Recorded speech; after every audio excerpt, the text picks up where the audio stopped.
శ్రీమతి నమః. శ్రీ సుబ్రహ్మణ్యం గారు ఒక అద్భుతమైన వ్యాఖ్యని పంపించారు.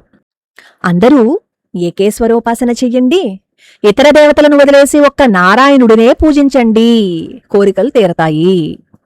ఇప్పుడు చర్చల్లో కనిపిస్తున్న వాళ్ళందరూ ఒకప్పుడు అనేక దేవతలకి మొక్కుకున్నా, దీపాలు వెలిగించినా కోరికలు తీరక విసుగెత్తిపోయిన వాళ్లే అంటున్న వాళ్ళు భారతదేశంలో హిందువుల మతం మార్పిడులు ఏ విధంగా జరిగాయి అన్న చరిత్ర ఏమాత్రమూ తెలియని చవటలన్నమాట. వీళ్ళ అజ్ఞానపు చీకటిని తొలగించాలి అంటే చాలా పెద్ద బోధ చెయ్యాలి.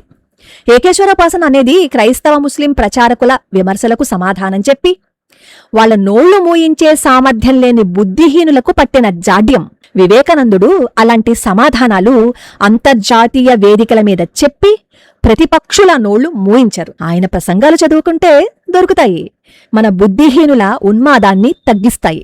అయినా ఇతర దేవుళ్లను వదిలేసి నారాయణుడిని ఏకేశ్వరోపాసన చెయ్యాలని సూచిస్తున్న వాళ్ళు ఈ క్రింది విషయాలకు కూడా ఒప్పుకోవాలి కదా. ఇతర దేవతలతో పాటు లక్ష్మీదేవిని కూడా వదిలేయాలి. వేదంలో శ్రీ సూక్తాన్ని వదిలేయాలి, లక్ష్మీ అష్టోత్తరాన్ని చదవకూడదు.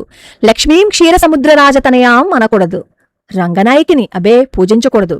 శ్రీరంగంలో ఆమె విగ్రహాన్ని పాపం శమించుగాక. పరివార దేవతలైన విశ్వక్సేనుడిని, హయగ్రీవుడిని వదిలెయ్యాలి.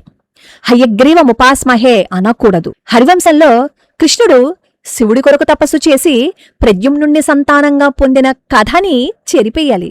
విష్ణు సహస్రనామంలో రుద్ర, శంభు, శివ, ఈశాన, స్థాణు నామాలను కొట్టేయాలి. విష్ణువుకు గల ఉపేంద్రుడు అన్న బిరుదును తీసెయ్యాలి. యజ్ఞయాగాలలో ఆబ్దికాది కర్మలలో అగ్ని పూజను నిషేధించాలి. ఏ యథామాం ప్రపద్యంతే అన్న గీతా శ్లోకం అబద్ధమని చెప్పాలి. వేదంలో ఇంద్రుడిని, వరుణుడిని, అగ్నిని, అశ్వినీ దేవతలను ఆవాహన చేస్తూ హవిస్సులనిచ్చే రుక్కులను తొలగించాలి. త్వం ఇంద్రస్త్వం బ్రహ్మస్త్వం విష్ణుస్త్వం రుద్రస్త్వం ప్రజాపతి అన్న మంత్రపుష్పాన్ని తిరస్కరించాలి. వేదంలో భాగమైన నమకాన్ని తొలగించాలి. ఏష బ్రహ్మాచ విష్ణుశ్చ శివస్కంద ప్రజాపతి అంటున్న ఆదిత్య హృదయాన్ని, అది భాగంగా గల రామాయణాన్ని తిరస్కరించాలి. ఆత్మ సాధన, బ్రహ్మజ్ఞాన ప్రాప్తి అనే లక్ష్యాలను అవతలపడేసి ఒక దేవుణ్ణి ప్రాపంచికమైన కోరికలు తీర్చవలసిందిగా ప్రార్థిస్తూ ఉండడమే జీవిత లక్ష్యంగా పెట్టుకోవాలి. చర్చిలకు వెళ్లి ప్రార్థనలు చేస్తున్న వాళ్ళ కోరికలన్నీ తీరిపోతున్నాయా అనే విషయంపైన సర్వే చేసి జ్ఞానం సంపాదించాలి.